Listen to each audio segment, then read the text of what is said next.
friends.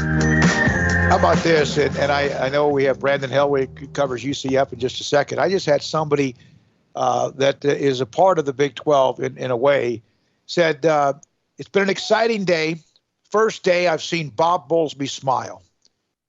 God knows that man's been crucified at one point, but he knows this is just one hurdle and not even the biggest one. It still is going to come down to how they figure out that television contract with whoever it might be. And right now, of course, the Big 12 is with ESPN, and there's something with Fox as well. Now joined by Brandon Helwig, UCF. He's been covering them for a while. He's been on our show a half a dozen times, it seems like. Sometimes we just talk football with him. But Brandon, what does this mean? I know Orlando's a big city. What does this mean to the campus at UCF? It means a lot. I just got out of there. UCF obviously just had their press conference in person and virtually with Commissioner Bowlesby, and it just means the world to the UCF fan base and the community. The different thing about UCF is the way it's such a young program. So there's a lot of people. There's alumni that I know personally who were there at UCF's first football game in 1979, which was played in basically a cow pasture at some small university in Florida you probably never heard of. So there's been so many people who have been there the entire way, the different levels, moving to FBS, moving conferences, winning major bowl games. So it's just kind of a day of reflection and celebration, and it just kind of just been a big party today. I guess you could say some of the UCF fans, we started calling it a happy Big 12 day. Is there a sense of relief in that they've been for 5 years hard pushing that, yes, this is a team that can be a Power 5, that should be a Power 5, that should be at the national stage. And for the most part, people have been like, yeah, stop it, and now they finally been able to prove that. Yeah, I mean, that's how UCF has felt. I know that's how Cincinnati has felt, BYU, Houston.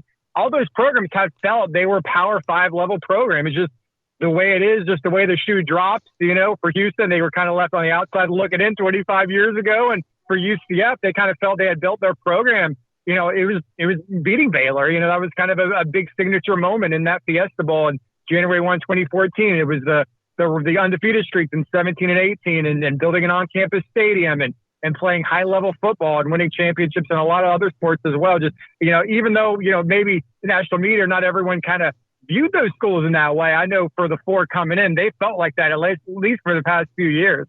So what was the press conference and festivities like? Yeah, it was fun. Terry Mahajer, who's UCF's athletic director, he's not a shy personality. He kind of created some chuckles. He was kind of got, the crowd fired up a little bit. It was media, but there were some, donors and head coaches in there. And you're commenting about Bob Bowlesby smiling. I did see him smile a few times. We had a little thing where they showed the Zoom on a screen, and we were in the press conference room, and I did see it. I did see him crack a smile a few times. So it was a great event. I actually asked. I wanted to know because it's been about a week or so since we've known of this plan. When I think it was leaked early Thursday about the 4 schools, and I was trying to kind of think, when did you really know? I mean, when did you kind of find out? And he didn't really give a specific day, but it seems like for the schools involved, they knew for a while that, at least for a few weeks, that this was what was going to happen. Okay, so, we just spoke with Jake Hatch. He covers Brigham Young, and they've been a really solid team. And they've had some on and off years as well, but for the most part, they can be dangerous at times. And heck, there's teams in the Big 12 that know that. UCF beat Baylor in the Fiesta Bowl back, in 2013.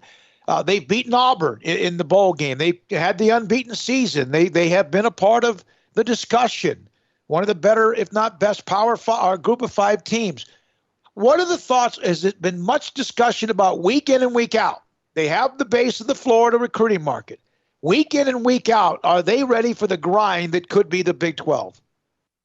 We're going to find out. And obviously this starts in 2023, which is the expectation. Not a ton of time, but with Gus Malzahn coming in and leading the football program, UCF already, even before this announcement today, they've been recruiting as well as UCF has ever recruited in their history, beating Florida for some recruits, beating Miami, beating a lot of schools that doesn't usually happen.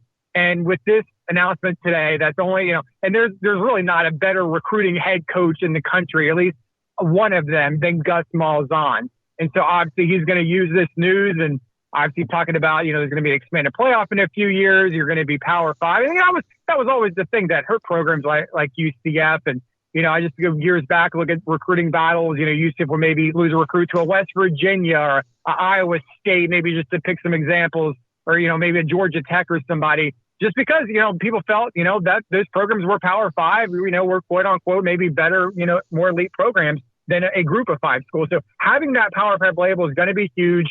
Being considered, which, I guess that's not changing. I know there was a concern about, would the Big 12 not be considered, a peer league, or could they, maybe lose, Power Five status? Well, that doesn't seem like it's going away. They're going to be considered the same tier as they have been. As long as that remains the same, I think you're going to see a huge step up in recruiting for UCF and all those schools coming in. How much does this maybe anger some of the other schools in Florida that could always say about UCF, even though it was growing, like, well, you'll never get to play for anything?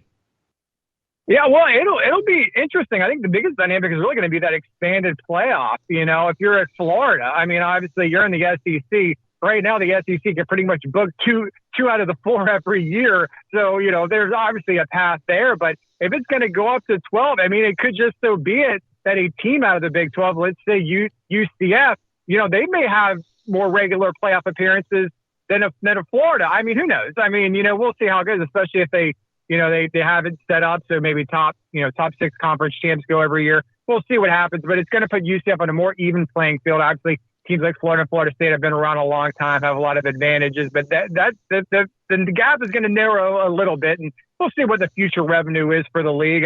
I know you guys put out some stuff the other day, which sounds pretty intriguing in terms of what a future revenue would be. So that's only going to help UCF even more. They have a facilities plan that they're going to, be, putting forth here the next few months, and the different plans. And they put out the football plan a few weeks ago, so that'll be ramped up, I know, sooner than probably expected. Building some new facilities that will help in recruiting, and so yeah, it's good. It's really exciting time, really, for everyone around UCF. Hey, Brandon, how about this? And this is something that I'll share with our audience, and this is kind of just trying to figure things out. You hear about the 35% revenue drop from the TV contract with Texas and Oklahoma depart.